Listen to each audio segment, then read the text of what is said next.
Ça y est, enfin, après des semaines et des mois d'attente, nous voici maintenant de nouveau dans ce mois béni de Ramadan. Un mois pour la plupart d'entre nous synonyme de partage et de convivialité. Et nous avons tous dans nos souvenirs, lorsque nous repensons à ce mois, des images de repas en famille, de rires, d'échanges, ces allées à la mosquée pour y prier les prières de Tarawih. Mais aujourd'hui, la situation a changé et est bien spéciale. Plus possible d'aller aux mosquées car les lieux de culte sont désormais fermés, inaccessibles. Plus possible également de se regrouper en famille. Alors, quel est vraiment le sens de ce Ramadan s'il n'y a plus cette notion de partage, de convivialité, si on ne peut plus être ensemble? A'oudhu billahi minash shaitanir rajim. Bismillahir rahmanir rahim. Wa salatu wa salam ala ashrafil mursalin. Sayyidina wa nabiyyina Muhammadin sallallahu ala alihi wa sahbihi wa sallim. Alors oui, effectivement, comme je le disais, le Ramadan pour la plupart d'entre nous est lié à la convivialité, au fait de se retrouver, d'être ensemble, de partager.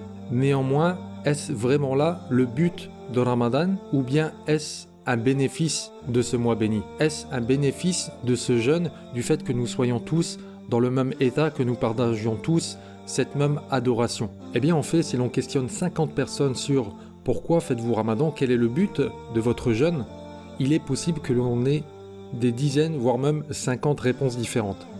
Alors qu'en fait, le jeûne, tout simplement, est une adoration au même titre que la prière ou le pèlerinage qui a été instauré par Allah. Et donc, pour savoir quel est le but de ce Ramadan, nous devons nous tourner vers Allah. Et quand je dis nous tourner vers Allah, c'est nous tourner vers sa parole, vers le Coran.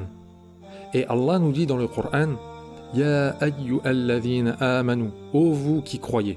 Kutiba alaykumus siyamu kama kutiba alal ladhina min qablikum. Le jeûne vous a été prescrit, comme il a été prescrit aux communautés, aux peuples avant vous. La'allakum tattaqun. Ainsi atteindrez-vous la piété. Donc le but de Ramadan, ce n'est pas de se retrouver en famille, ce n'est pas de partager un bon repas, ce n'est pas d'aller ensemble à la mosquée. Tout ça, ce sont des bénéfices. De la même façon, par exemple, que le but de Ramadan n'est pas de maigrir, d'être en meilleure santé. Même si un des bénéfices du jeûne est d'être en meilleure santé et de permettre au corps de se purifier. Néanmoins, là n'est pas le but du Ramadan. Comme Allah dit dans le verset « La'allakum tattaqun » ainsi atteindrez-vous la piété. C'est pour cela que le mois de Ramadan est un mois spécial, car comme le prophète sallallahu alayhi wa sallam nous le dit, quand le mois de Ramadan arrive, les portes de l'enfer sont fermées, les portes du paradis sont ouvertes et les démons sont enchaînés. En fait, Allah subhanahu wa ta'ala met en place les choses pour nous faciliter l'accession à la piété. C'est comme une sorte de stage, une sorte de formation, on va dire, où pendant un mois, on se concentre sur quoi? Sur le fait d'accéder à cette piété. Et la piété, c'est quoi? C'est le fait d'être pieux, c'est-à-dire de mettre un écart, de mettre une distance, de mettre un fossé le plus grand possible entre toi et les interdits d'Allah. Parce qu'Allah n'attend pas seulement de nous que nous ne transgressions pas ses interdits.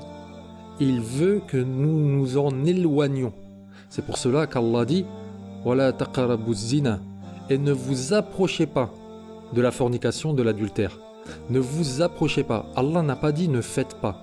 Pourquoi? Parce que tout simplement, prendre le chemin d'une chose, c'est s'en rapprocher, et s'en rapprocher, c'est prendre le risque de tomber dedans. Ce qu'Allah attend de nous, c'est que nous fassions l'inverse, que nous nous éloignions de ces interdits. Et pour cela, il a instauré ce mois de Ramadan, un mois qui nous permet de nous remettre en question, et de remettre en question la place de la spiritualité dans notre vie, dans notre quotidien. Alors pour atteindre cette piété, comment faire? Eh bien tout simplement, il y a deux façons d'y arriver. La première, c'est de respecter bien évidemment les ordres d'Allah et d'augmenter les bonnes actions. Et la seconde, c'est de diminuer ses péchés, de diminuer sa désobéissance. Comme on restreint notre ventre, on doit restreindre nos envies de faire le mal, que ce soit avec notre langue, avec nos yeux, avec nos mains ou autre. Alors si tu veux vraiment profiter de ton mois de Ramadan, pose-toi la question, quelle est l'action, quelle est la chose que je puisse faire lors de ce mois de Ramadan qui va me faire le plus avancer dans ma foi? Quelle est la chose que je peux diminuer ou arrêter totalement de faire et qui va me rapprocher le plus d'Allah? Car personne ne te connaît mieux que toi-même. Et nous avons tous et toutes été créés différents, chacun avec nos qualités. L'un aura des facilités pour faire des sadaqas, pour faire l'aumône, être généreux. L'autre, c'est le bienfait, le respect envers les voisins, surtout en ces périodes de confinement. Pour une autre personne, c'est le fait d'avoir un visage souriant lorsqu'il rencontre les gens et essayer de mettre du bonheur et de la joie de vivre dans le cœur des personnes qu'il rencontre. Chacun de nous a quelque chose de spécial qu'Allah lui a donné.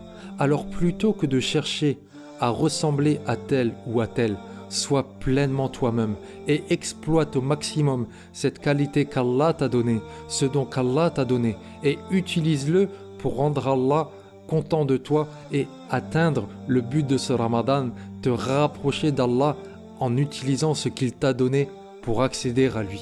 A l'inverse, pose-toi la question, quel est ce péché qui me retient, qui m'empêche d'avancer vers Allah et que je pourrais, avec la facilité qu'accorde ce mois béni, cette ambiance du jeûne de Ramadan, quelle est cette chose-là que je pourrais délaisser de façon à pouvoir m'envoler vers Allah, de façon à pouvoir avancer vers Allah bien plus vite que je ne le ferai dans les autres mois de l'année.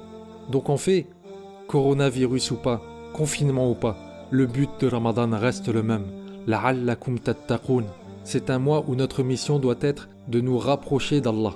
Et comme je l'ai dit, de deux manières. Soit j'utilise ce qu'Allah m'a déjà donné, ce qui est déjà en moi, ce don qu'Allah m'a fait, cette qualité que je n'ai qu'à développer, ou bien je m'éloigne de cette chose que je fais ou que je dis et qui m'empêche de me rapprocher d'Allah, que j'ai du mal à délaisser d'habitude, mais là, avec ce mois de Ramadan, avec ce jeûne, avec les démons qui sont enchaînés, ça me sera plus facile et plus aisé.